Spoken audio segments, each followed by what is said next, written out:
Good evening, ladies and gentlemen, and welcome back to another round of the Junior Saloon Car Championship official E-Series, here, of course, for season number 3. My name, of course, is Zach Sweeney, and finally, the return of Jack Werrell. He's got basically the Theseus ship of PCs. He's got the same case, so it's just about qualifies as the same PC. Of course, Tom O'Farrell behind the scenes, of course, is our broadcast director, Mick Sutton, the man behind it all, and Jordan Taylor, who's had quite a chill last few weeks, actually, as our safety car driver, of course, should we need him around Angelsey Coastal for the 6th round, of course, of our championship.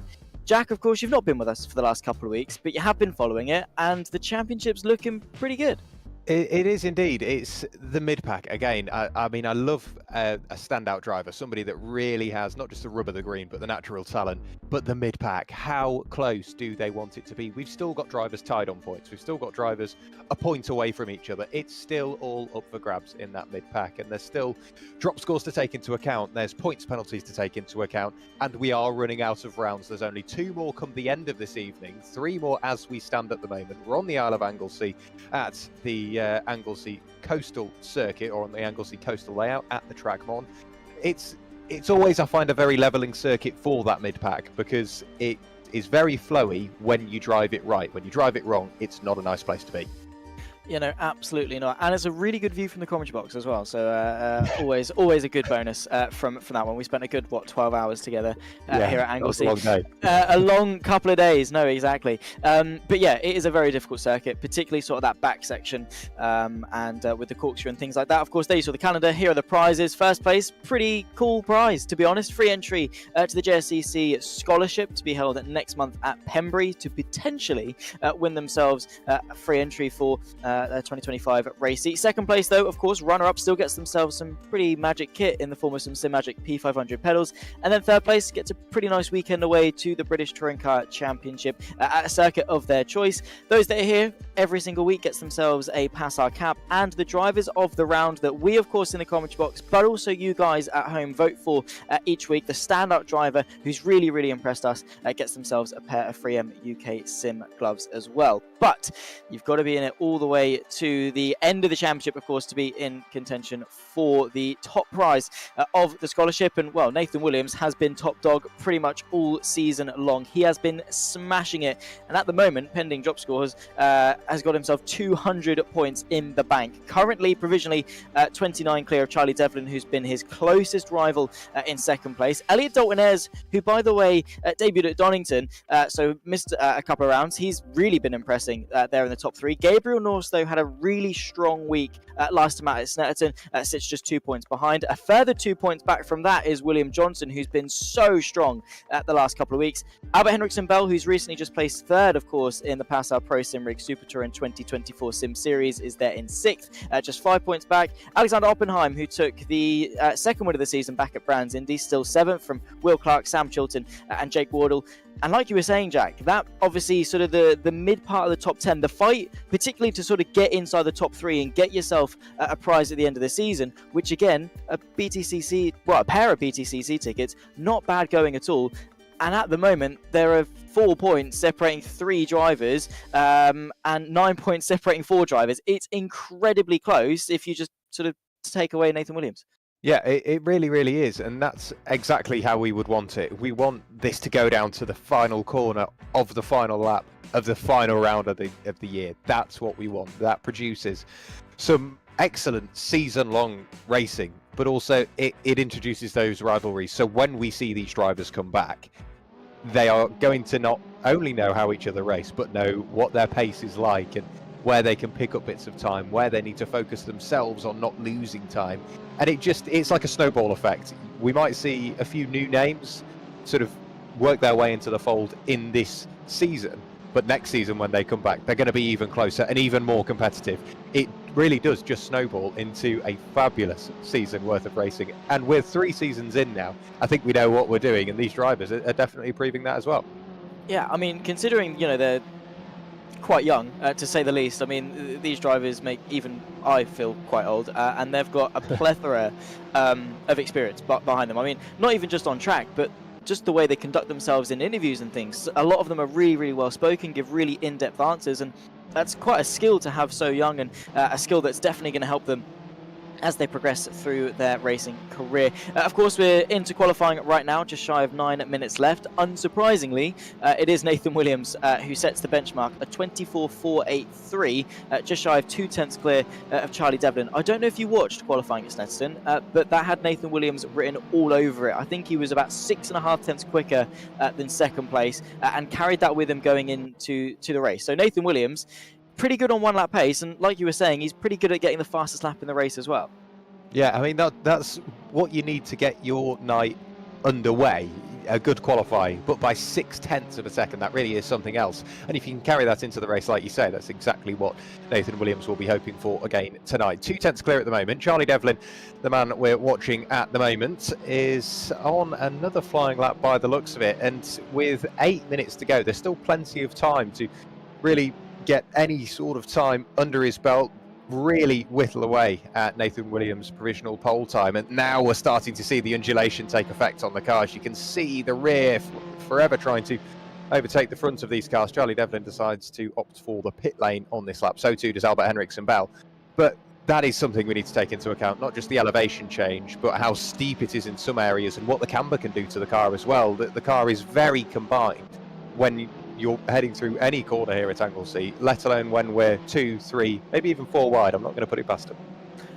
We'll wait and see what the two 20-minute races have in store for us, but I definitely would not put it past them at all. I mean, at the end of the day, if a move's there to be made, you're going to make it, especially when the championship is as tight as it is, and we're at the stage of the season that we are now. Like you say, we've got 6 races left, including today. After this evening, we're going to have 2 more rounds of racing. That means it's crunch time. There's no more, oh, it's early doors in the season, sort of that level of, not necessarily complacency, but that outlook on, oh, it's only the first couple of rounds, we've still got the rest of the season to do it. Now is crunch time. So do you think we're maybe going to see a different attitude by some of these drivers, particularly the ones that are like in that championship? Maybe Charlie Devlin, a last-ditch effort to claw back some points on Nathan in the championship? Yeah, it really is a balancing act, because you need to really ride that line of aggression, consistency, and making sure you're still keeping it within the white line, safe and legal. So it really is a tricky one. I think a few drivers will have spent maybe a few extra minutes, a few hours extra on the sim, putting in that time to really get to grips with the circuit, wanting to kick off a good final run of 3 rounds. But also, they won't want to be too aggressive. They might be betting on a mistake from those that have been faultless all season long. So there's going to be so many different complexions throughout this evening, and we could see people's race go from 0 to 100 very, very quickly. Not only their race, but their championship aspirations as well.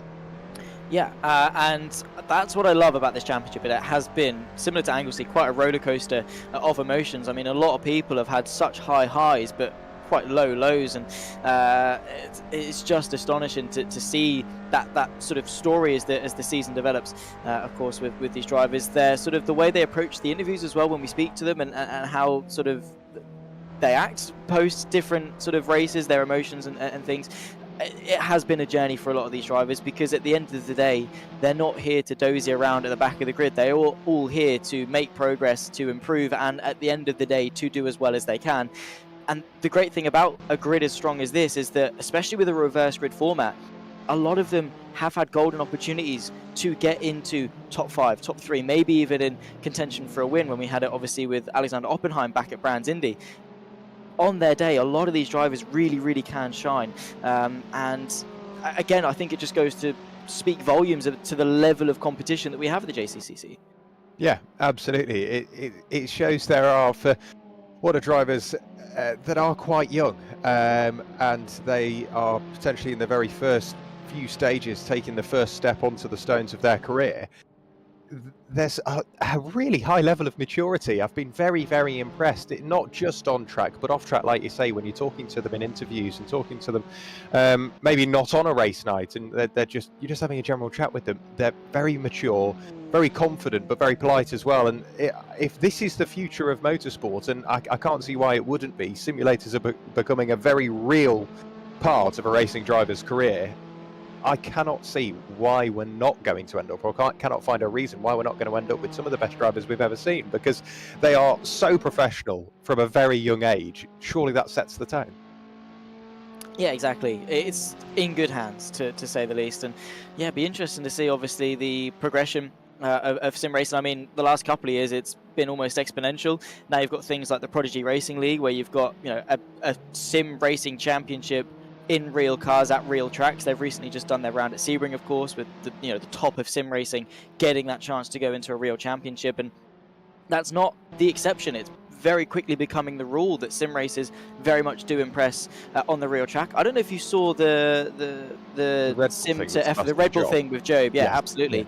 The whole Snetterton Porsche Cup car thing was astonishing to me. Yeah, very impressive. Job has been on the radar for many a year with, I don't want to say varied success, it's more constant success, mainly in Porsche Esports Carrera Cup GB and the Porsche Esports Super Cup. He's been very successful, and it proves there is a direct correlation between the sim and the real thing. And I think that line is becoming ever more blurred, and it's getting so close to reality. Like you say, it is just becoming the accepted thing, and we're starting to see that. Nathan Williams, speaking of pace, has gone quicker, now over 3 tenths away from Charlie Devlin. Looking at Jacob Ellis, he's got a number of cars behind him, mainly Jake Wardle, who is starting to bear down on him. And now Jacob Ellis, he really needs to improve from where he is. I'm sure he knows that as well. He won't need him to tell me. Oh, he won't need me to tell him, pardon me. So looking at the gaps we've got from first right the way down to 12th place in Sam Chilton, that's 1.3 seconds. Jacob Ellis is a further half a second away from that. That's a big ask with only 2.5 minutes remaining. Yeah, but right now is the crunch time, right? If you're going to find that time, you're going to find it right now. Of course, Jake Wardle is looking, doesn't really want to get held up on his lap because he's only got a couple more tenths to get ahead of Elliot Newbury, but equally he's got not very much time in buffer to Alex Oppenheim if he wants to keep 9th place. So it's crunch time for Wardle as much as it is crunch time for Ellis as well. So he is going to find about half a second, but with the complexity of the corkscrew, it's one of those corners that, yes, if you get wrong, you lose a lot of time, but equally, if you can absolutely nail it one lap, you find very quickly that half a second just in sort of the blink of an eye, a snap of the fingers, just from doing something ever so slightly right, getting the turning ever so slightly right. Unfortunately for Wardle, he made a slight bit of a mistake. He's had to really back off that lap, let a tremendous amount of people through. In fact, though, I think that might be more of a blessing in disguise for him, because it gets him out of that traffic, and hopefully he can find sort of his own portion of the racetrack to try and improve with. It does indeed, and what a brilliant view we've got riding on board with Will Johnson, how aggressive he's being on the controls, and that all comes down to driving style. It clearly works. Will Johnson only half a second away from Nathan Williams, and for me, I like to pride myself as a smooth driver. I cannot look after tyres and I cannot look after fuel, but I like to think I'm a smooth driver. The stats say otherwise. But Will Johnson, wow, how aggressive is he being? You wouldn't think it works, but like I say, it clearly does, because he is not slow at all, is Will Johnson. We've seen some absolutely stellar performances from him throughout this year, and you've got to think, following a race 2 win at Snetterton, all of that momentum is still with him. Yeah, and you take those highs with you as well. It's that thing. It's a similar snowball effect, right? You win a race and then you feel confident, and then you're more likely to sort of carry that success with you into the subsequent races. Maybe not to win all of them, but to at the very least sort of carry yourself with a bit more momentum. And that's something that we've seen pretty much since Croft. I mean, he was quite close to getting a race 2 win at Croft. Nathan Williams, with an astonishing recovery drive, just about got him right at the end of the race.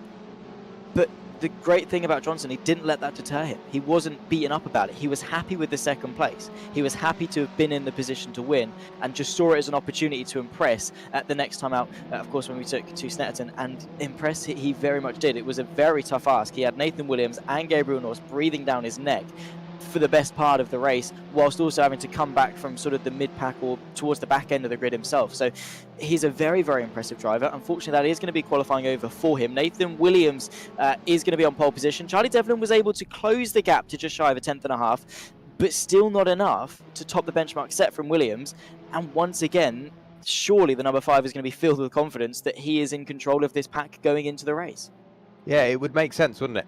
He's had the momentum with him all season long, and he's just trying to continue that on. He always starts the night strong. It's race 2 that Nathan Williams struggles through some and no fault of his own. I think in some cases it just depends on where he's placing the car and what everybody else is doing around him. It is a very tricky prospect. If you have a really good race 1, race 2 you're starting from the back and you've got all that work to do again and more. But qualifying, the first part of his evening, has gone exactly to plan. Charlie Devlin did close in, but not enough, unfortunately. Albert Henriksen Bell won't be able to pose a challenge on the very final lap of the session. Who do we have improving? Elliot Dalton-Ayres potentially on for an improvement. A good sector 2. He has stayed out to take the final corner. What can he do about bumping his way up onto the third row of the grid? On the run towards the line now, Elliot Dalton-Ayres. Does he improve? No, unfortunately not. So Elliot remains where he is. Here is Ben Mattis working his way through the corkscrew. What has he been doing this lap? Sector 1 and Sector 2 isn't exactly where he would want it. He knows that too. Into the pit lane he will come. Yeah, that's going to be qualifying drawn to a close then. All 15 of our drivers, I should say, we're not counting O'Farrell and Taylor at the bottom there. They're not racing, funnily enough. But qualifying has drawn to a close. Everyone has set their lap times. And, well, once again, it's Nathan Williams right at the top of it. Nathan, you're in control of the championship. You've taken, well, every single round that's counted to your score has been the top scoring round. And we've got 3 rounds to go, and you've just taken another pole position by a slightly closer margin than what we saw at Snetterton. But again, talk us through your emotions, and do you feel that you're firmly in control? Do you feel threatened? Yeah, I feel quite good in the championship. Obviously, Charlie's still fast, but I feel just the way it's gone, I think, although Charlie's always been fast, he's been within a few tenths of me, it's just I've managed to keep consistent and just build up the points gap. So although the points gap's bigger, then I think the pace differential actually is. Yeah, I mean, it's been a tough couple of rounds as well. I mean, especially in race 2, we were talking that despite the fact that sometimes there are some clashes that aren't necessarily your fault, you're still able to sort of claw through and at least salvage a decent result, whether that's a top 5 or a top 3. Do you think that mentality or that ability for you to still recover a good result is the difference in the championship? Yeah, I definitely feel race 2's benefited. I feel maybe I've been unlucky in quite a few, but then Charlie's been unlucky, but race 2's definitely been part of it. Definitely just trying to build up as big of a gap, trying to just work my way through the field and just throughout the season, learning how other drivers drive, learning where the incidents happen, and just using that to my advantage. Hopefully, maybe work my way through the pack a bit better than Charlie and maybe a few of my other competitors have. Yeah, that's the skill that you've got. I mean, I look at lap 1 and I'm like, well, Nathan Williams was at the back. He's now mid-pack, even if a little bit higher. Angelsey, though, obviously the plan is to win race 1, I'm sure. I don't know why the plan would be anything else. So that means you're going to be starting at the back for race 2. Where are the overtaking opportunities? Where can you make the difference? Where's the action going to happen? And where are you planning to sort of find your way through in race 2? I think Angelsey is a very hard track to overtake at. I feel your main overtaking opportunities really up the hill. That's quite a heavy braking zone, but apart from there, it's quite tight, and I feel you need to have quite a pace differential and be quite certain that you're going to be able to pull off the move to even think about one. So I feel it's definitely just going to be waiting for other incidents to happen.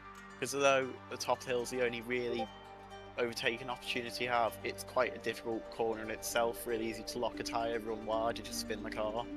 So I feel there's going to be quite a bit of that, and I'll just be trying to avoid it and just use the carnage to the best of your ability.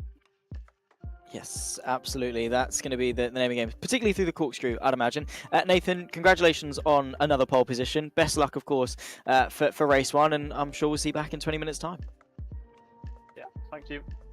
Nathan Williams, our pole sitter once again for, of course, round 6 of season 3 of the JSCC official eSeries. Of course, it's not the only championship that we're concluding, or have concluded early 2025. We've already wrapped up the Pro Sim Rig Super Touring 2024 Sim Series, and Nathan Williams, speak of the devil, was the champion of that one. He, well, I don't want to say dominated, but firmly beat 2024 Clio Cup GB champion Nicky Taylor by a good 37 points. I think that's not an insult to Nicky Taylor, it's more a massive compliment to Nathan Williams, right, Jack? No, absolutely. I mean, Nicky Taylor, he knows what he's doing. He's coming back to Clio Cup GB to try and defend his 2024 title, and Nathan Williams' start to 2025 has gone absolutely his way. He'll get his hands on a Pro Sim Rig 1 with a choice of wheel bracket.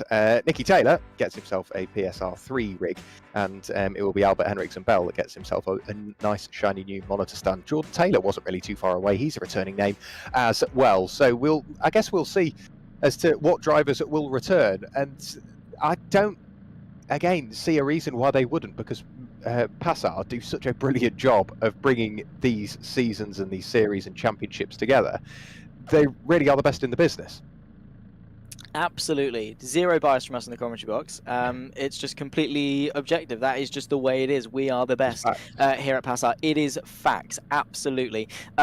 But no, supreme prizes, no matter what the championship is, we always, well, I say Mick, Tom, and everyone behind the scenes always do their best to make sure the prizes are as amazing as possible. We've got a few seconds, of course, before we go green. Of course, it's Nathan Williams and Charlie Devlin on the front row. Henriksen Bell from Gabriel Norse at the front two, with Will Johnson at the top five. There you can see the 6 red lights at the top of your screen. We've got 20 minutes, of course, on the clock. A short run towards turn number 1. Nathan Williams will have the inside line. Will that be beneficial as we get set to go racing for round number 6 of the JSCC official eSeries season number 3? It's a slow start from the second row of the grid from Gabriel Norse, but a good launch initially from Nathan Williams is able to hang on to that pole position. Charlie Devlin is forced then to tuck in just behind as he's maybe going to try and go for an attack in towards turn number 2. Albert Henriksen Bell is able to work his way into third, with Gabriel Norse falls behind Will Johnson. Late on the brakes for the first time then into turn number 2. A huge launch up the inside there from Gabriel Norse, trying to work his way into fourth, but so far so good for our pole sitter. He's able to keep his nose ahead.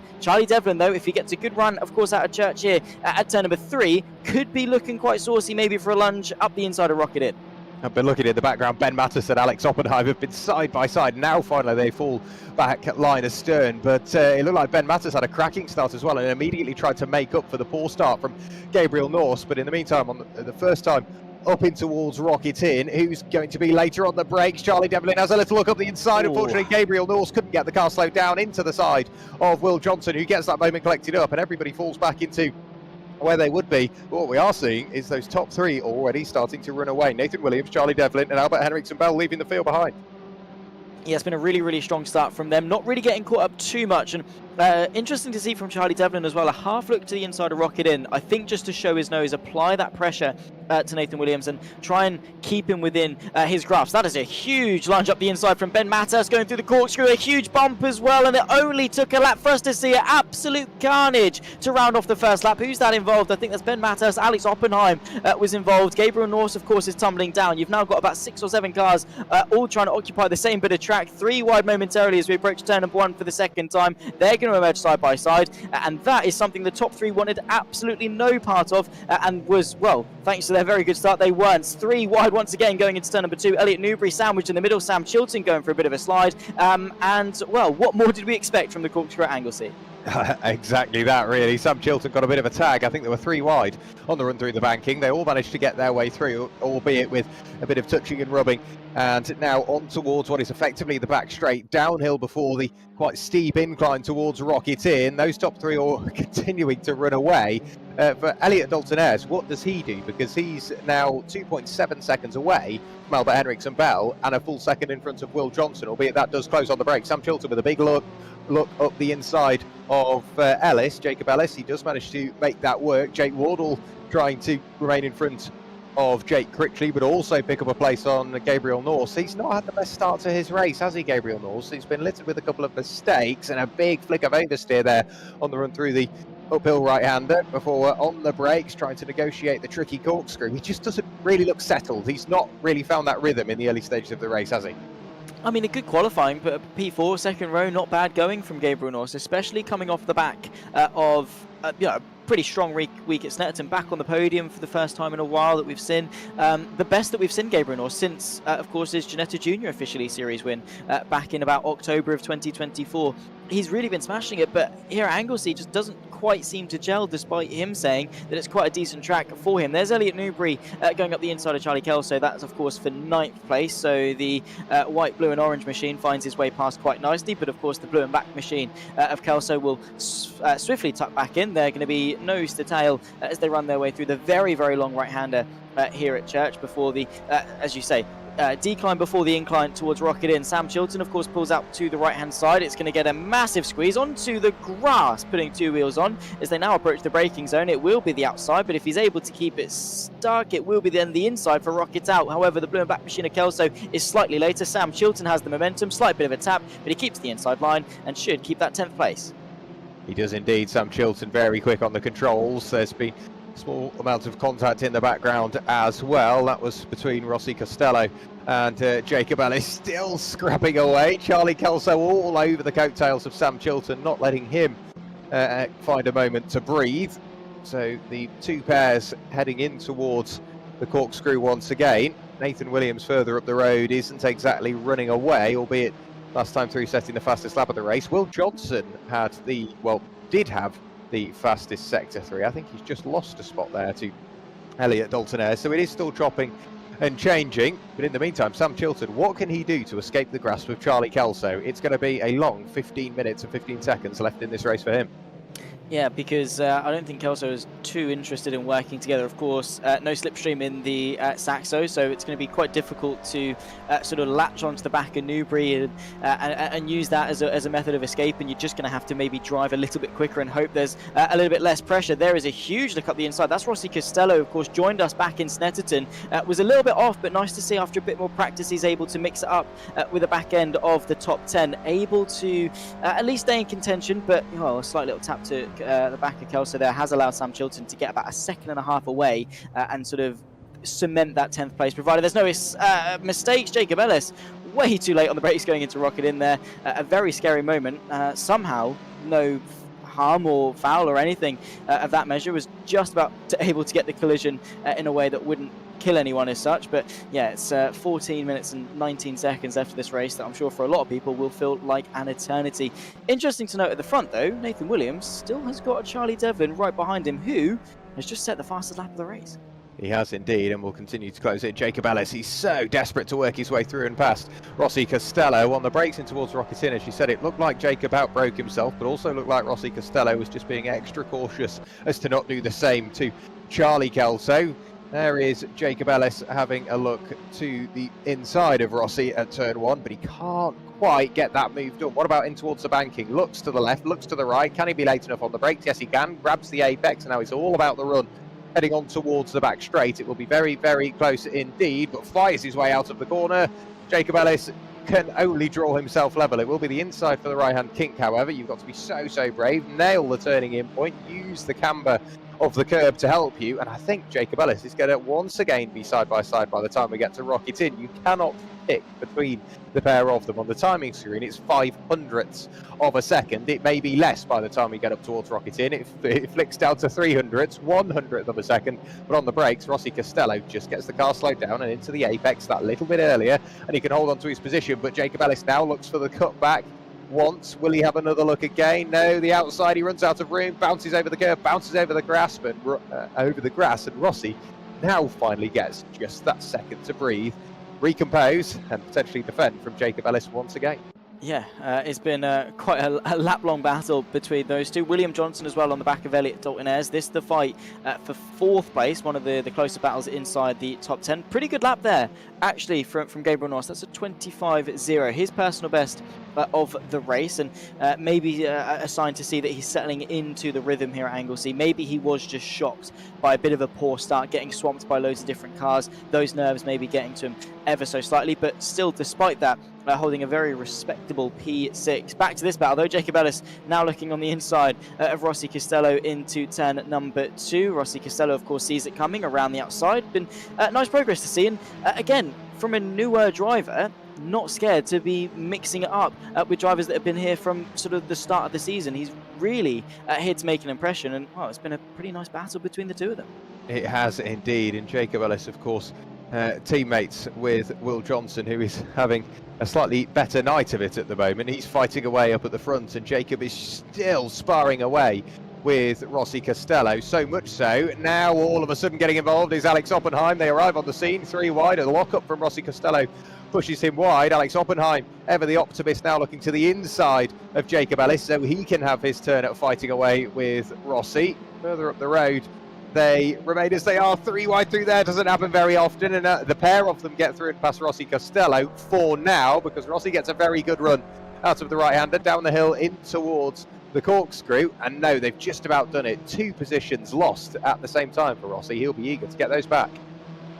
Yeah, he very much will be, but it's been a pretty nice fight between the three of them. Hopefully it'll be one that continues on into the second half of the race, which by the way is very quickly approaching. Jake Wardle versus Jake Critchley, a battle of the Jakes between the two. Of course the green and black ahead is Wardle, and the grey and white machine behind us of course is Critchley. Into Church once more, and again it's all about the exit, trying to get the acceleration up the hill towards Rocket Inn, the heaviest braking zone and the key overtaking zone on the circuit. But well, with no slipstream you're not really going to be doing too much from 0.5 of a second back, and I don't think Norse is catchable really, being 2.7 seconds ahead unless they really try and lock in and go and get it. Will Johnson though still on the back of Elliot Dalton-Ayres, wanting to find his way through into fourth. And speak of two up-and-coming drivers, two really impressive drivers here at PASR, as Will Johnson tries to go for an audacious move around the outside of the right-hander, in the end doesn't quite work. I think these two are pretty much the epitome of it. Johnson and Dalton-Ayres have been two incredibly impressive drivers, and well, that continues here in Wales. It does indeed, and it's just nice to see they have this confidence at this stage of the season. They've been racing each other for the best part of, 15 rounds now, so they really have the grasp on what each other can do, where they'll place the car, where they'll attack, and potentially where their weak points are. So they've got that confidence in each other, and Will Johnson is really starting to breathe down the neck of Elliot Dalton-Ayres. Hard on the brakes in towards turn 2 at the banking. Again, the aggressive turn in from Will to get that initial rotation sent into the car. Onto the back straight they will go. If they do continue to battle, Gabriel Norse, he is trying to make up for what wasn't the best first 5 minutes, and he's doing so quite valiantly at the moment. Whilst he's not exactly digging away the time, it's just a little bit here, a little bit there, capitalising on the battle that is happening up the road. And that's putting him in a good spot. The top 3 separated by 3 seconds now. Nathan Williams has pulled second on Charlie Devlin. He too has done the same on Albert Henriksen Bell. Will Johnson, a look to the inside, locks the rear brakes, and that fires him into the rear of Elliot Dalton-Ayres. The pair of them go off, and Gabriel Norse in the right place at the right time can come through and just about elbow his way up into 5th place, trying to make it 4th on the recovering Elliot Dalton-Ayres. But that was just the innocent mistake from Will Johnson by the looks of that, locking those rears, and then at that point you're effectively a passenger, and unfortunately in this case it was into the back of Dalton-Ayres.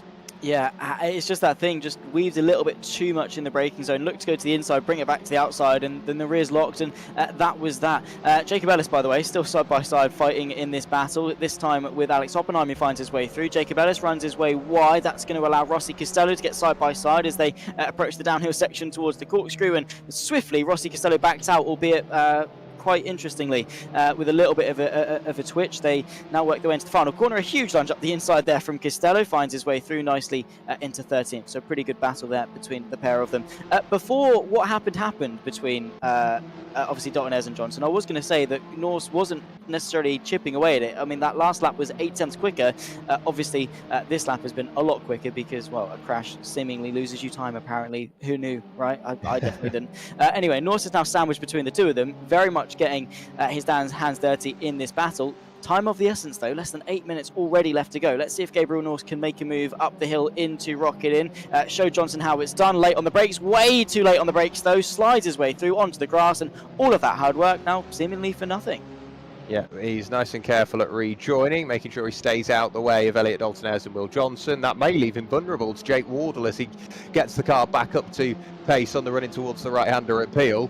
And it has indeed. Jake Wardle all over his tail now, so Gabriel Norse, he will have been thrown out of his rhythm from that mistake. It looked late, but it almost looked like he will be scrubbing the speed off with the slide. Unfortunately, that carried him straight through Rocket Inn, and unfortunately in towards the gravel trap as well. So Jake Wardle has started to ignite that little battle. Meanwhile, up the road, normality resumes, really, doesn't it, between Elliot Dalton-Ayres and Will Johnson. But Nathan Williams up at the front, 1.2 seconds clear.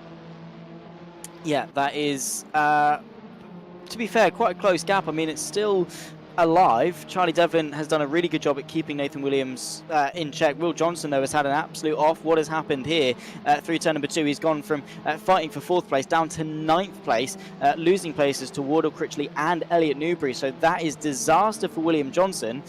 I suppose the somewhat silver lining of all of this is that it's a better starting position for race 2, but you still want to maximise your points for race 1, right? And he's not got very long left in this race to recover those 3 positions. I mean, he's got sight of them and it's only a couple of seconds, but to catch and then pass in 6 minutes time is going to be quite a tough ask, even for a driver of Johnson's calibre.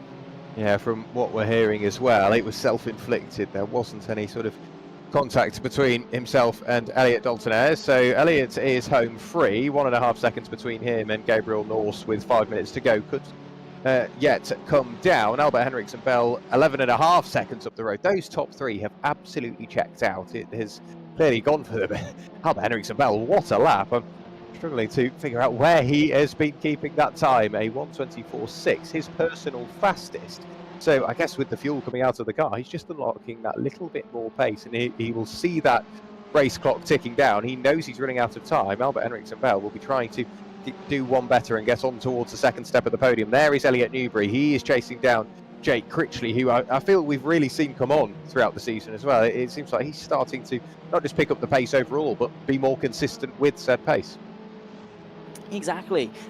It's again one thing to drive one lap quickly, right? But it's another thing to then do it the next lap and the next and the next lap, and then not just at that single track as well for the entire season, because eventually that's what's going to craft you into a champion. That's where you want to get to.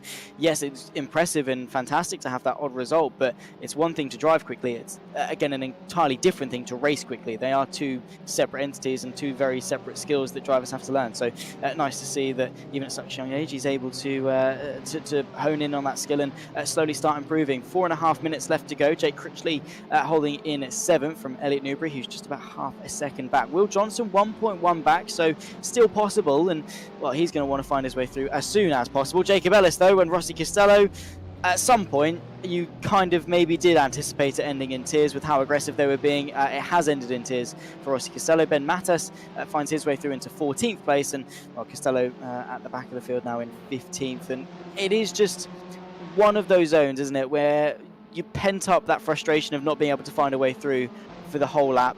Then you see an opportunity to rocket in, you go for it, there's contact. It's such an easy corner to mess up, and unfortunately we've seen that even a slight little bit of contact has actually sent some of these drivers going round. It has indeed, and I guess that just is a testament to the margins. They are within such a distance of each other that there will be little bits of contact. Unfortunately tonight, in towards Rocket In seems to be magnetising something more than a little bit of contact. But back to the point with Jacob Critchley, it shows that the coaching that he's receiving from Kat Impey at Veloce Driving is clearly working. Veloce Driving, a proud partner of PASR as well, so we really do support these young drivers developing their skills, honing their skills, and giving them quite a clear pathway into real motorsport with that JSCC scholarship up for grabs for the champion. Nathan Williams 1.4 seconds up the road from Charlie Devlin now. Charlie Devlin a further 1.8 from Albert Henriksen Bell. Gabriel Norse is getting in that little bit closer to Elliot Dalton-Ayres. There's 2 minutes and 50 seconds remaining. It just takes a small mistake from Elliot, and Gabriel Norse will be absolutely on him. Jake Critchley in the meantime, he's trying to run away from a very speedy Will Johnson. He's trying to recover for that previous incident. He's up into 8th place now, having just picked off Elliot Newbury through the final corner, and all of a sudden the rearview mirror of Jake Critchley is starting to loom large, with Will Johnson getting closer and closer. Yeah, he is fired up really after the spin. He obviously self-inflicted, and there's two ways as a driver you can go about it. You can beat yourself up about it, or you can go, right, well, cool, it's happened. What can I do about it? And Will Johnson is doing something about it, trying to find his way forward, and picked his way through one. He's got a second until he's knocking on the door of another. But being at the penultimate lap of the race, time is of the essence. Same too, of course, like we were saying, for Gabriel Norse, who's less than a second back on Elliot Dalton-Ayres. I do think that mistake into Rocket In is going to cost him. I'm not overly certain he's got enough time, unless there's a mistake from Dalton-Ayres to both catch and fabricate a move. Saying that, he was able to take a couple of tenths out of Dalton-Ayres, sort of as I was watching it while making that point. So maybe it is still on, but time, like I say, is of the essence. In fact, actually, Williams now coming through the final corner. This now might be the penultimate lap of the race. A minute and a half left on the clock. 1:24 is the lap time, so we will have 2 more laps of racing, which is going to be good news for the likes of Gabriel Norse and of course the likes of Will Johnson, who is firmly closing his way back in on Jake Critchley. 2 laps left to go. Johnson's going to be loving the fact that Williams timed it quite nicely for them all to get an extra lap. Alex Oppenheim as well going to be happy on the back of Charlie Kelso for P11, so still a race to be had, even though the time is ticking close to 0. It is indeed, and now you can see Alex Oppenheim getting that much closer to Charlie Kelso. 2/10 separates them as they break the beam after completing, 13 laps, heading on to their 14th. Alex Oppenheim, he is running out of time. This will be the last opportunity for him to really start mounting a challenge. A look to the inside and towards the banking, just filling the mirrors, and Charlie Kelso, I think, was slightly more wise to the move than he would have liked. Carries the momentum around the outside, however, and Alex Oppenheim remains where he is with 30 seconds remaining on the clock. At the moment, Nathan Williams is just heading through Peel. He's got 30 seconds remaining in his race, so he should get through potentially and pick up another lap and allow everybody else another lap of battling. Will Johnson struggling to get down the gearbox on the brakes in towards Rocket Inn. Jake Critchley manages to hold on to 7th place for now with a bit of a bump on the exit of Rocket Out. Will Johnson, he's making it harder for him with 10 seconds to go. Nathan Williams will indeed head on to another lap of the race, so it will be a 15-lap race. And for him, that's fine. He can run around at the front, but it's those further back. Jake Critchley will have been hoping this is the final lap because Will Johnson is all over his tail, really starting to apply that pressure in towards the corkscrew, bouncing over the curbs. It's being so precise just to try and manage that minimum speed, keeping it as high as possible. Onto another lap of the race they will go. Onto the final lap of the race they will go. Also further up the road, Gabriel Norse has closed in on Elliot Dalton Ayres, so there's battles everywhere, and it's all come to a head on the final lap of the race. And this is exactly what we want. I mean, it's been probably the most exciting race on that we've had for about 3 or 4 weeks here. All of the action typically happens in race 2, but race 1 has been electric here at Angelsey. William Johnson, of course, still stuck between Newbury and Critchley. He's going to be looking for a last lap saloon, maybe to find his way into 7th place. He is going to look for the inside line through Church. That's definitely going to be brave. Is it going to be bold and brilliant? Indeed it is, because he's able to find at least a little bit of leverage to see him at the very least get his front bumper ahead of Critchley. Now, of course, it's just going to be the challenge of braking ever so slightly later and keeping the car on the track towards Rocket Inn. A huge run as well from Newbury in the background. They're going to momentarily take it 3 wide. In fact, it's going to be Newbury now on the inside of Critchley. There's contact. William Johnson gets spun round. Critchley goes through. He's sort of landlocked between the pair of them, but across the line, it's going to be our 2 race leaders. Charlie Devlin has had one of the most impressive races he's had the last couple of weeks, but still, Nathan Williams is going to triumph here at Anglesey for race number 1 of round number 6 of the JSCC Official eSeries season number 3. Williams extends the championship lead, and look at the battle between Dalton Ayres and Gabriel Norse. This one, of course, going to be won by Dalton Ayres. Gabriel Norse, that mistake in the end just a little bit too costly for him, and the 0-0 comes home to take 4th place, of course, with Albert Henriksen Bell on the podium. After all of the last lap shenanigans between these 3, it's going to be Critchley, it's going to be Johnson, and then it's going to be Newbury, knocked on the door, however, by Sam Chilton, who made a last lap charge after the crash to close in for P number 9. But alas, the positions in the end did not change. Overall, Jack, not a bad race at all. No, cracking race over the line. We've just got those final few. We've seen Charlie Kelso get the better of Alex Oppenheim. Ben Mattis over the line, just half a second clear of Jacob Ellis. And here comes Rossi Costello to round out your 15-car field. He's had an exciting race. Let's go with that. There wasn't really a moment where he had much time to breathe apart from those final 5 minutes. Nathan Williams working his way in towards the pit lane now with his fellow podium sitters, Charlie Devlin and Albert Henriksen Bell. We have the opportunity, Zach, to speak to them now. So we'll start with Albert Henriksen Bell and work our way towards Nathan Williams. Albert, another podium, another good bag of points, kicking off Anglesey in the right way. It was great fun. Happy to finish 3rd. Just trying to roll back to the pits as I've just run out of fuel. Yeah, it was a great fun race. I think the first couple of laps, were near identical. Yeah, it seemed like it. You 3 at the front were just running away with each other, and I thought it's going to take something big to separate you, and that something big never came. You were absolutely together. I think at one point we saw an entire 1.5 seconds. That very quickly disappeared.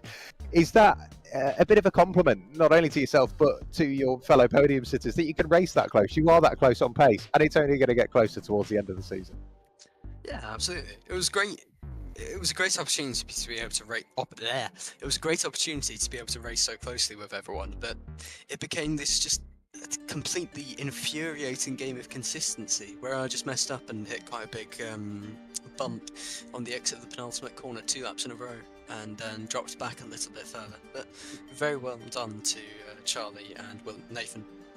Well, I mean, what a performance regardless. 3rd place, like you say, very happy with that. You've got every right to be. A good bag of points. So the plan for race 2, more of the same? Yeah, Why not? Get on podium again. I'll see you in a bit. Why not? Well, I guess we'll have to see you in 20 minutes' time, won't we, Albert? Once again, massive congratulations, and fingers crossed we do get to speak to you in 20 minutes' time after getting back on the podium. Thank you. See you. So, Albert Henriksen-Bell, always good to have a chat in the meantime. Ollie Devlin, Zach Tweedy. Yeah, very good job. I mean, in fairness, it wasn't the win, but you were incredibly close. I mean, the pace to Nathan, I mean, you closed the gap in qualifying, got it just under a tenth and a half, the gap to pole, and you were able to stay with him for the best part of the race. It sort of extended, I think, maximum to about a second, and you kept it in the end within sort of half a second. That must fill you with confidence going into race 2 that Nathan Williams can be beaten. Yeah, like Albert said a minute ago, it's a little bit of a game of consistency. I know Nathan had a bit of a wide moment at the hairpin at the last lap, but I wasn't quite close enough to capitalise, which is always annoying. But I'm really happy to come second, just take a few points off people behind me in the championship, which I'm always happy to do, and I hope for more. And talk to us a little bit about the championship situation then. I mean, we've got 5 races left to go of the season. The gap to Nathan a bit large. Is your focus beginning to shift backwards, or are you still of the mindset that the championship is on? Obviously, I'd like to think that it's still on. It's becoming to be a bit out of reach, so I'm starting to focus my attention on the cars behind. I know about 2nd to 6th in the championships within 20 points. I think 3rd to 6th is within 10 points before this race. So it could go very badly very quickly, so consistency is key, I think.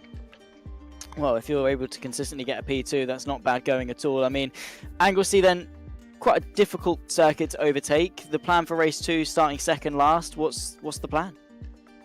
Plan is to move forward. Obviously, I have this little bit of a race 2 curse at the minute, which I hope to break this round. But we'll see how we go. Hopefully, I'll get a bit lucky. Awesome stuff. Well, best of luck then for race 2. Hopefully, we'll see you back in 20 minutes' time. Thank you.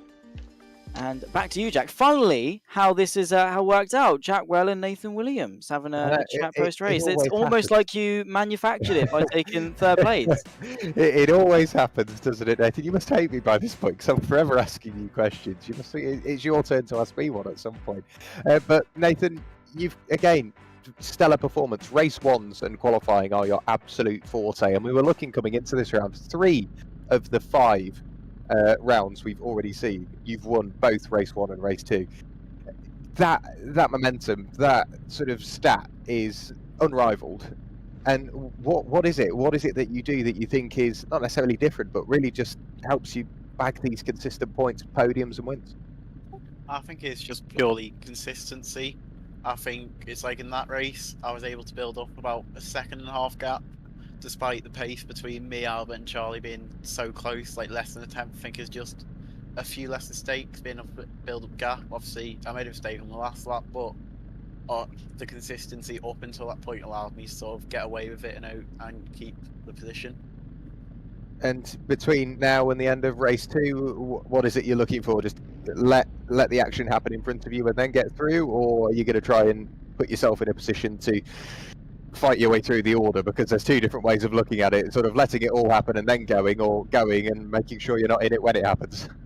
I feel after race 1, obviously it was so close, I don't think you'll have the opportunity to sort of just let it happen, because you'll then be purely relying on luck that the people close to you get involved in it. So I think you are going to have to put yourself in the gaps. I think I'm a bit more confident in that, because my drop score was quite a high scoring round compared to people like Charlie and Albert, so I think I can sort of put myself a bit more in a few risky positions and not really suffer as much as them as they will. Great stuff. Well, congratulations on another race 1 win, and best of luck for race 2. You've only got about 30 seconds till you go. Thank you. Cheers, Nathan. So, always good to have a chat to our winning drivers. The way they line up, Rossi Costello will take pole position alongside Jacob Ellis, followed by Ben Mattis and Alex Oppenheim on row 2. Row 3 of the grid is made up of Charlie Kelso and Sam Chilton, followed then by Elliot Newbury, Will Johnson, Jake Critchley, Jake Wardle, Gabriel North, Ellie Knowlton-Ayres, Albert Henriksen-Bell, Charlie Devlin, and race 1 winner Nathan Williams at the back of the grid. Zach, talk us through it. Well, we've got the 6 red lights about to send us underway. 20 more minutes. Race number 2 here at Angelsey. Costello on pole, Ellis alongside. Let's go racing once more here in Wales. A pretty tentative start from the front row, but fairly equal in fact as Ellis is able to draw alongside. Look at that start though from Alex Oppenheim, catapulting himself from 4th on the grid to looking to the outside for 2nd. He's now of course got the inside line heading in towards turn number 2, and a pretty good run. Could well be going for the lead. The last time we saw Oppenheim take to the top step was all the way back in round 1. There's carnage in the background. I think that's Will Johnson that's been tagged round. He's had awful luck here this weekend. 4 wide as they all ding-dong their way out of turn number 2. A car spun round, tagged into the side of Nathan Williams, who's able to keep his foot in as he's side by side with Jake Wardle. Able to keep the lead of the race though is a man that's just on his 2nd round in the championship. Rossi Costello leads from Oppenheim, from Matas, Kelso and Ellis. They're swapping positions on the rise up the hill towards Rocket Inn. And as far as starts go, that one was pretty chaotic.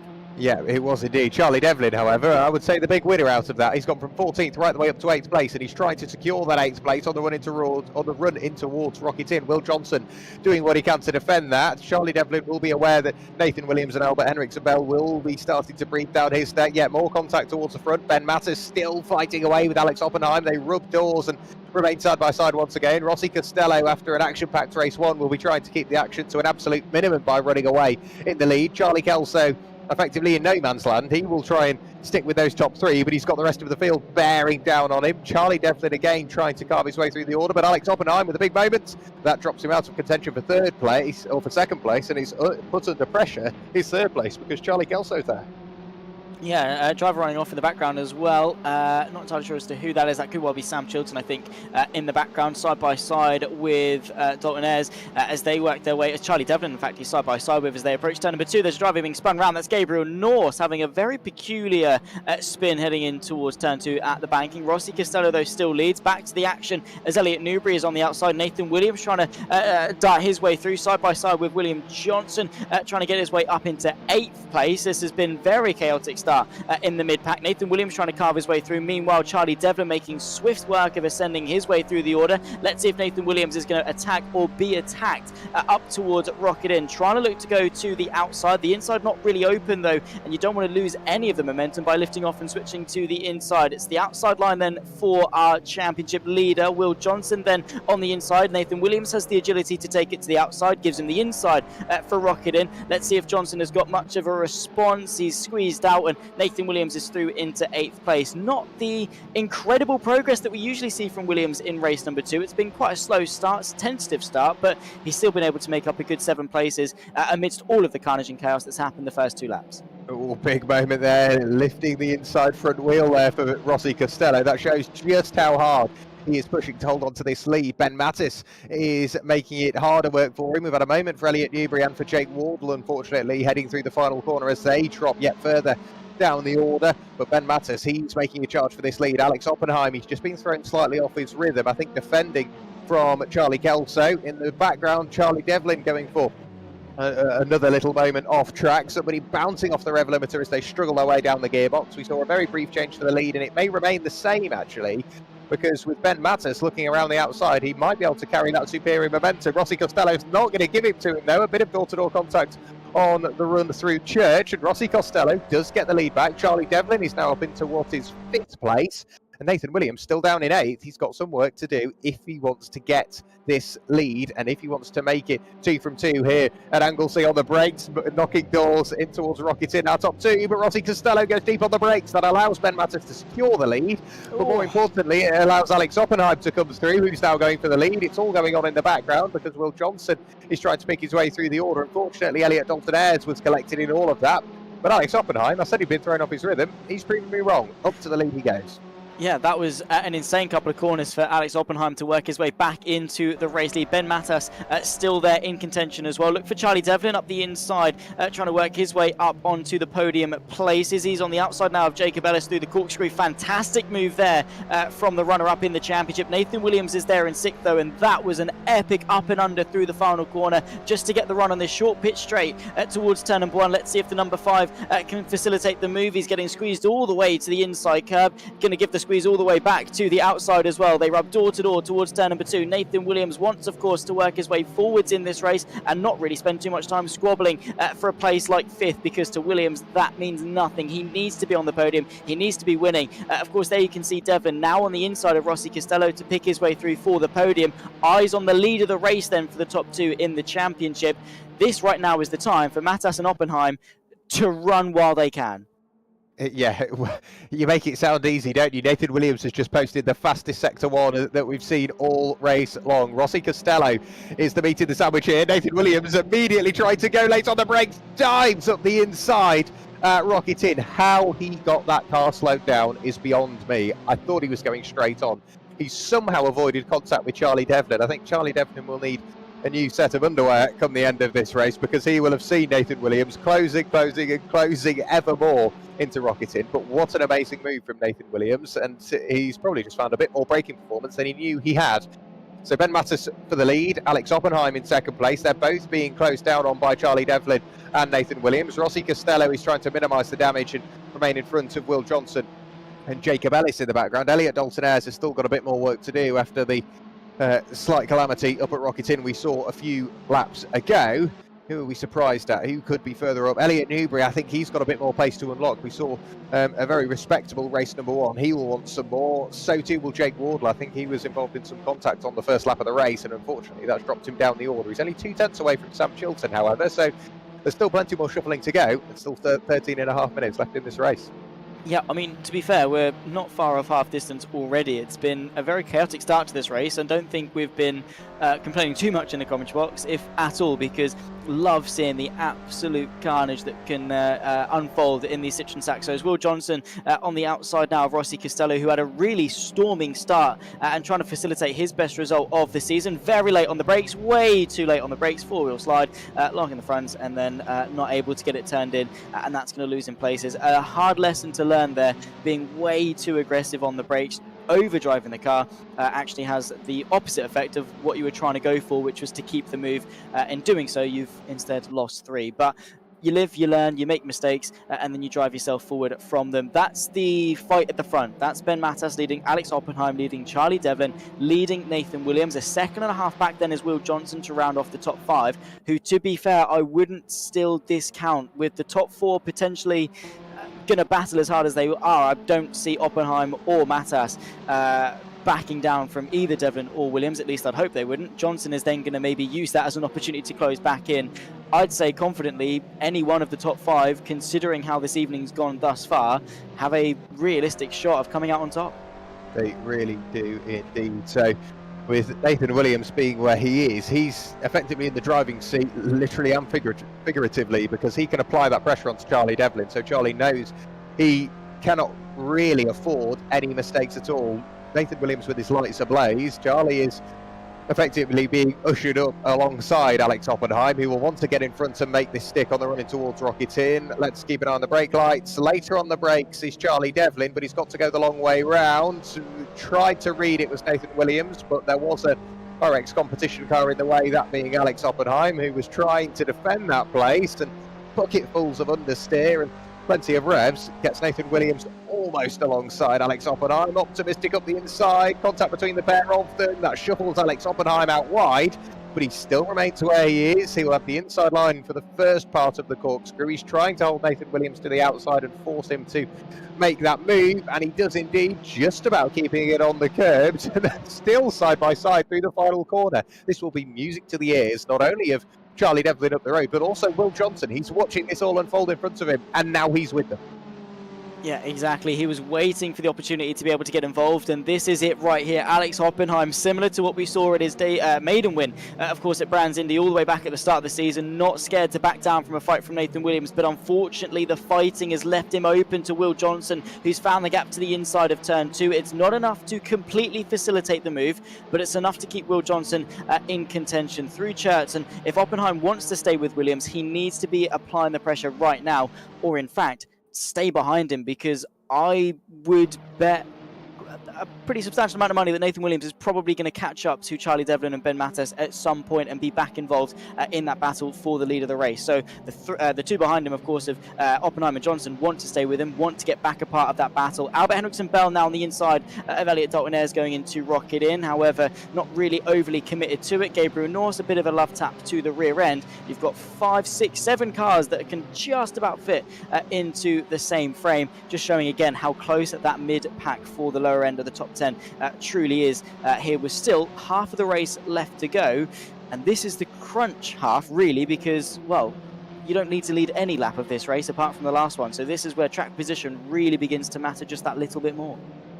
Yeah, so with the battles continuing to go on, Albert Henriksen Bell, you almost feel like he deserves more from this race, don't you? Because we know he's got the pace from race 1. It's just trying to get through the order. It's so tricky with how close the field is this season. I think it's probably the closest we've had pace-wise and just raw talent-wise than what we've had ever before, and it will just continue to get closer and closer. And in the meantime, Albert Henriksen Bell, I'm trying to sing his praises, but Gabriel Norse, so confident on the brakes, dives to the inside, gets the overlap, and has, in theory, on the timing screen, got the overtake done. It swaps around once again as they head through the very quick right-hander at Church.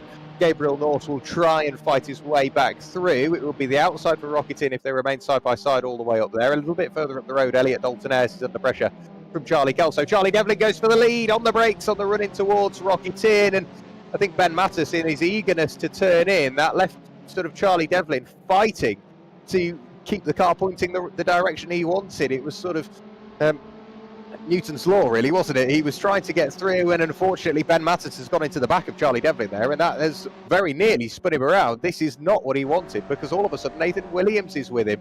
So Charlie Devlin, another go at the lead, yet more contact between the pair of them. Charlie Devlin, can he get the car back under his spell? Yes, he can. Nathan Williams will almost go 3 wide towards the outside of the final corner. Then it will cut to the inside and try and make it the lead by the time we get to turn 1. Charlie Devlin comes over to defend. We've still got 8.5 minutes to go, and we've no idea who will appear on the podium. This is absolutely scintillating stuff. Charlie Devlin just able to lead. Now the top 2 in the championship are going to do battle towards turn number 2. Nathan Williams on the outside. They rub doors, and the inside opens back up for Ben Mattis, who threads the needle through up in a second place. Now applying the pressure actually to Charlie Devlin. Is there a run towards Church? Charlie Devlin, of course, is going to defend, but is that going to hamper them? Because look at Nathan Williams, who could get a supreme run with the actual racing line, puts his foot to the floor, and now we've got 5 cars, like I was saying, Devlin, Mattis, Williams, Oppenheim and Johnson, all within the same sort of 1.5 seconds worth of track space, all of them eager to win this race. Devlin will lead the charge towards Rocket In. There's contact between Williams and Mattis as they're heavy on the anchors. They're 2 by 2. Noah Zarg, Devlin goes in too hot. Nathan Williams takes the lead of the race. Ben Mattis tries to go with him for second place. Devlin rejoins the track. Alex Oppenheim tries to make it 4 wide on the exit as he tries to get the up and under towards Beale. And this is great news for Nathan Williams, who is not looking for a second invitation to check out and lead this race. So what happens now? Ben Mattis fighting away with the grass, trying to find some sort of traction. Now manages to rejoin in what is 4th place, very nearly 5th, because Will Johnson is there and trying to carve his way yet further up the order. Alex Oppenheim, he's in the hot seat for 3rd place now, but Nathan Williams to the front. I'm afraid that he's getting dangerously close to bringing an end to Charlie Devlin's championship aspirations. He's thrown everything at this and will continue to do so for the final 6 3/4 minutes of this race. But Alex Oppenheim, he's starting to apply that pressure. Ben Mattis, he's had a fruitful couple of laps, really, hasn't he? Or I say fruitful, far from it as he's lost positions, but a frightful couple of laps, because he's been involved in a number of battles, and those have been for 1st, 2nd, 3rd, and now 4th place. Yeah, it's been frightful, definitely one of the words you could use, absolutely, for Mattis. It's been a rollercoaster of emotions, been very intense, but still very much alive, especially if there is a slight mistake. Of course, Devlin wants to get back onto the back, and oh my goodness me, that is even more frightful for Ben Mattis. Straight into the back of him there from Will Johnson. a brake pedal is somewhere in that Saxo, I am sure. He didn't necessarily need to use Ben Matas, who unfortunately now I think his chances of contention are gone. Elliot Daltonairs fights with Charlie Kelso out of Rocket Out. Of course, they're both in blue. The lighter blue one, of course, is Elliot Daltonairs, who now gets his way through. Albert Henriksen Bell looks to go to the inside. There's contact with the 95 who goes sideways. Gabriel Norse goes through. Elliot Newbury wants to find a way through as well. That's the pack racing dynamic. And in very low-powered cars, especially on an uphill section of track, if you lose that momentum, good luck gaining it back before you get overtaken 3 or 4 times. Yeah, Charlie Kelso in the background fighting away with Elliot Newbury. Elliot scampers to get back on the circuit. Charlie Kelso to the outside of the final corner. Somehow manages to keep the car between the white lines. He was hanging on for grip. And into turn 1, he will remain in 10th place. Somehow those two managed to get to turn 1 and sort themselves out before they had to flick the cars in. But now all of a sudden Elliot Newbury later on the brakes dives the car to the inside, and Charlie Kelso with armfuls of opposite lock again gets the car back under his spell with a bit of contact. They touch, they rob, but they do manage to get out of turn 2 at the banking and remain as they were. All of a sudden now Jake Wardle is trying to get involved. This is just how close it is. You'd think this is the last race of the season. No, we've still got 2 more rounds before we... Oh, well, 1 more round before we go to Brands Indy. These guys are racing as if the championship is on the line, and they're fighting for 10th place.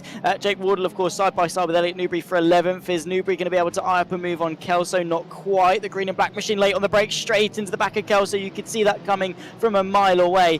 Thankfully, Kelso is able to get the car straight again before sending it back up the inside of Newbury with a bit of contact. Rossi Costello, who led the race for a little while, now in 13th. Newbury gets sideways, not once but twice, able to catch it, giving Costello a bit of a squeeze towards Peel. It's been a race. I don't really know what adjectives do it justice. It's just been a race here at Angelsey. Obviously that's obvious. What else would it be? But just ineffable, really undescribable. The quality of this race. It's been chaotic from start to finish, and we've still got just shy of 4 minutes to go. Yeah, I think touring car used as an adjective is probably the way to go. It's been a touring car race. There's been various sections of race which have been exciting enough to satisfy us all, and it's continuing to go on because in the background armfuls of opposite lock once again, that time from Sam Chilton to try and keep the car pointing the right way and at least squared away before he jumped on the brakes. Yet more contact. They continue to touch and rub on the exit of the banking on towards the back straight, and then the very quick right-hander at Church. They fall back to single file. Jake Wardle gets a bit of a knock, gets the car back straight again. That was from Elliot Newbury. So these 6 alone could give us a fabulous race. We need to remember that there's 9 others still out there and fighting. Yeah, this race has just been electric. It has been so good, and oh my goodness me, another turn in the tail. Rossi Costello and Jake Critchley going off, going into Rocket In. That poor Marshall post thought he was safe. No, he's had 2 Saxos finding his way, and if he had a nickel for every time, he would only have 2. But it is weird that it happened twice. Just goes to show the absolute state that has happened this race in terms of contact, carnage, and chaos. Elliot Daltonairs side by side with Gabriel Norse towards the corkscrew. Daltonairs has the inside, but of course Gabriel Norse gets pushed wide over the jump, able to land it, just able to hold it as well. Goodness me, how he didn't find himself back into the side of Elliot Daltonairs. 2.5 minutes left on the clock. Jacob Ellis, by the way, just set his personal best of the race, just casually under the, as you do right now as it's all settled down. Yeah, the interviews are going to be fun, I'm sure, after this race, Jack. Craig Cherney, he's taking part in the Daytona 24-hour this weekend. He's going to be a busy man before and after, isn't he? When he's out in the car and he's not out there lapping, he will be digging his way through whatever files we get. We always like to see clean races, keeping the contact down to a minimum, but this race, it just seems to have attracted it, and that's not blaming the drivers. It's just they are so close. It's inevitable something's going to happen, so they can't really feel bad about contact, because just with how close they are, you sort of come to expect it. Unfortunately, it has brought an end to the day for Rossi Costello. He has brought that car into the pit lane and in towards retirement. Charlie Kelso under big pressure from Elliot Newbury. Jake Wardle applied the pressure to the pair of them, and Sam Chilton applying pressure to the 3 of them up the road. These 4 are so close. This is for the final spot inside the top 10. You'd think it's for the win. Yeah, I that's what I love. This is for the final place in the top 10, but they're treating it as if it's, you know, life or death, right, for a championship. That's how they're racing this. They're not pulling any punches. They're going for every single move that they can.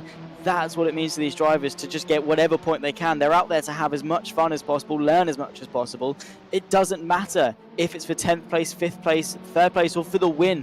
They will go and treat it exactly the same. Jacob Ellis on the inside of Albert Henriksen Bell. This, of course, for 6th place. Of course, the grey and yellow machine goes the long way around, gets a nice bit of rotation, straightens the car up quite nicely, and gets the car through to keep that 6th place. Izzy ahead before Church. I think he just is able to pull his way along ahead and through to take the race line. Dotonairs and Norse, by the way, not a million miles away either. 30 seconds left to go. Williams and Devlin now working their way into Rocket in and Rocket out.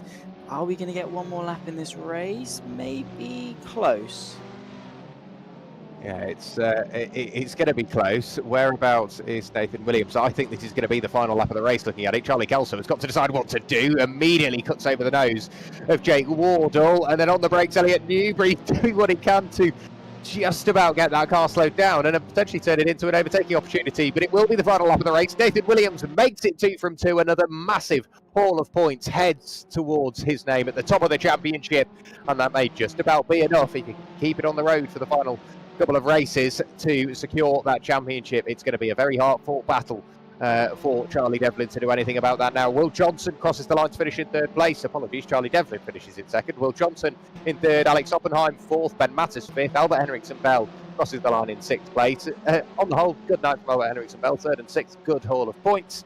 Ahead of then Jacob Ellis, Elliot Daltonez, Gabriel Norse, Charlie Kelso, Sam Chilton has just crossed the line with Elliot Newbury in tow. Jake Critchley has crossed the line to finish in 13th place, and unfortunately for Jake Wardle, he won't see the checkered flag, and we lost Rossi Costello just a couple of laps from the end. We now need to figure out, one, what we're going to ask Nathan Williams, Charlie Devlin and Will Johnson, but we also need to figure out driver of the round. If you do have any suggestions at home, do let us know. Yeah, any and all suggestions are welcome, valid and appreciated, because we're having a bit of a headache in our JSCC Discord chat as to who to go for. I mean, so far, just a reminder as to those that have already won themselves a pair of 3M UK Sim gloves. Alex Oppenheim did it after his sensational victory at Brands. Then it was Charlie Devlin, Dalton Ayres, Will Johnson and Elliot Newbury last time out at Snetterton, following I think a career best finish of P4 or something for Newbury, getting himself that pair of gloves. So can't be one of those 5, but it can be someone else. We're thinking Nathan Williams, we're thinking Ben Mattas, anyone really that finished inside the top 5 of that race firmly has a good hold at the top. We're still undecided, so again, any and all in the YouTube chat, very much welcome, because so many drivers showed their mettle today. So many drivers showed consistency, showed courage in terms of going for moves, and just awareness was the name of the game, especially in race 2, right, Jack? Yeah, absolutely. You just had to be absolutely on your mirrors. You needed to know where you're going to put your car, where your car has just been, where your car's going to be going, but do the same for everybody else around you. It was a very, very, very busy job for everybody involved. I took 3rd and 1st last time. Over to you this time, Zach. He's getting sick of Nathan Williams, that's all it is. I am. So we'll go to Will Johnson to start, of course. Another podium. Good going. Chaotic race 2, though, to say the least. Talk us through it from your perspective. Race 2, first corner, I think Gabriel Norse didn't brake or something, took me out. I kept it, and then later I may have took out Ben. He kind of turned and then braked and threw me off a bit. Yeah, scary moment, I'm sure, for you in the driver's seat. I mean, Angelsey, all in all, has been pretty chaotic. Of all the rounds we've done so far, how does it rank in terms of your performance, but Angelsey as a track? I probably performed worse on the track, seeing as I've know the car most now. I think I did worse on Brands Hatch, but I didn't really know the car. It's probably the worst track for me. Well, bad news, I suppose. We're going back for the season finale, so hopefully you've learned it a little bit better. Speaking on that, then, obviously you've had a string of good results. You, of course, got that win last week at Snetterton. Overall, when it comes to championship aspirations, what you can still achieve, we've got Alton Park and Brands Indy still to go. What are you expecting to get out of it? What are your aims? Do you want more wins? And at the end of the day, where are you hoping to place in the championship? Currently, I'm probably going to be around 4th with Gabriel Norse, no offense. hoping for a third, but Elliot Datton is pretty quick. Yeah, definitely so. Well, best of luck, of course, for the rest of the season. Congratulations on your podium in race 2 as well. I know it was very, very difficult, and well, we'll see you back in a week's time. Yep, cheers. Awesome stuff. Will Johnson, P3. Over to Jack for Charlie Devlin. Yeah, so Charlie, good to have a chat once again. You threw everything at that tonight, whilst everything was effectively being thrown around you as well. We have decided to use touring car as an adjective, so that race 2 was a touring car race. There was little bits of contact is probably the politest way to put it, but do you not see that as just how close everybody is? And especially on that reverse grid, everyone wants to be at the front, and that hunger and that drive to be at the front, does that give you a bit of joy as well, knowing that you fought your way through that? You had the pace and the awareness about you to get to the front, get second place, and make that 2 podiums from 2 tonight. Obviously, I'm happy to be on the podium again, have another second, gain some points over people behind in the championship. I think race 2 is all about being aggressive at the start, making your positions early as soon as possible, as you know there's going to be carnage. If you know that you're going to start, back row, second last row, there's going to be carnage ahead, so you always need to get a good run onto any sort of straight and you're up there already. And from here we go a couple of hours down the road into Cheshire for Alton Park, the penultimate round of the season. How are you feeling going into that one? Is that a circuit you like, a circuit you don't? Is it a circuit you've got much experience around? I've driven thousands of laps really around all the MSV tracks, so Brands, Cadwell, all those sort of tracks. So I'm hoping to be positive and hopefully come out with a load more podiums, extend my gap to second, hopefully keep the championship alive. I want to stay in it for as long as possible, till mathematically possible I can't win it anymore. I think that's always a positive way to look at the championship. Until you're mathematically out, you're still in it. No, absolutely. Very I'm trying to think, not just a confident way, but a very mature way to see the championship. So hats off, Charlie, for seeing it that way. And yeah, best of luck for Alton Park, but a massive congratulations for a solid performance tonight. Anybody you'd like to just give a quick shout out to before we let you go? Massive shout out to sponsors, Feature Glass, MNDA, all those people that have helped me out. Massive shout out for Nathan, getting 2 wins in a row. It's not really the race 2 I hoped. I was hoping to stay in front, have a good battle.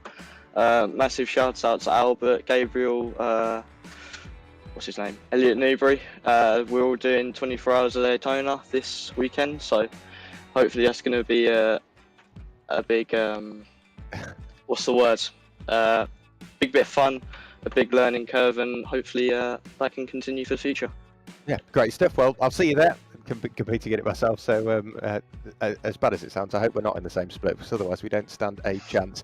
Massive congrats, Charlie, and we'll see you in a week's time at Alton Park. Thank you. So always good to have a chat with Charlie Devlin, and for the final time this evening, Zach Sweeney, we have Nathan Williams in the box. Yeah, Nathan, nothing really went wrong for you this evening. Pole, race 1 win, race 1 fastest lap, I'm pretty sure, race 2 win, race 2 fastest lap, and by the way, you are the driver of the round finally here for season 3 of the JSCC official eSeries. It's been a long time coming because you've been impressive basically every single round.